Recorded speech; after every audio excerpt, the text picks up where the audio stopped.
Samuel Masham, 1st Baron Masham, was a courtier in the court of Queen Anne, and the husband of her favourite, Abigail Masham, Baroness Masham. Biography. Masham was born 1678, the 8th son of Sir Francis Masham, 3rd Baronet, and Mary Scott, in the same house that John Locke spent his final years. He was introduced to the royal household as page to Prince George of Denmark, the husband of the future Queen Anne. In 1701, he was promoted to the position of equerry. He met his future wife, Abigail Hill, in about 1704, when she was appointed Lady of the Bedchamber to Anne, who was now Queen. This was the year that the Queen confided to the Earl of Godolphin that she did not believe that she and Sarah Churchill, Duchess of Marlborough, her closest friend up until now, could ever be true friends again. The Duchess, a Whig, was frequently absent from the court, sometimes for long periods, and had become too overbearing for the Queen. Abigail, a Tory, helped by her flattery and subservience,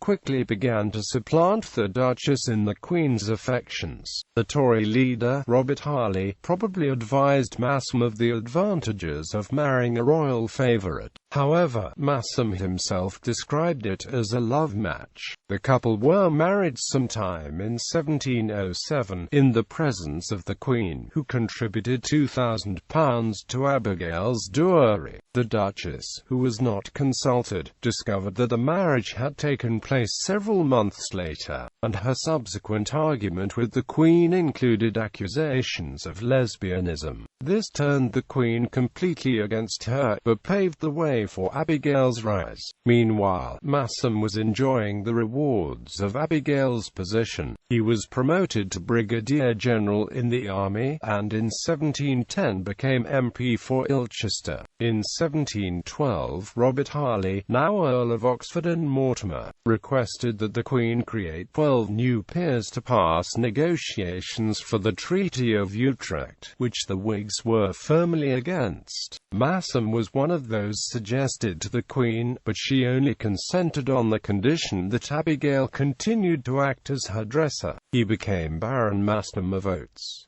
After Queen Anne's death in 1714, the new king, George I, reinstated the Whigs and the Marlboroughs to favour. Abigail retired into private life, but Samuel Masham became king's remembrancer in 1716.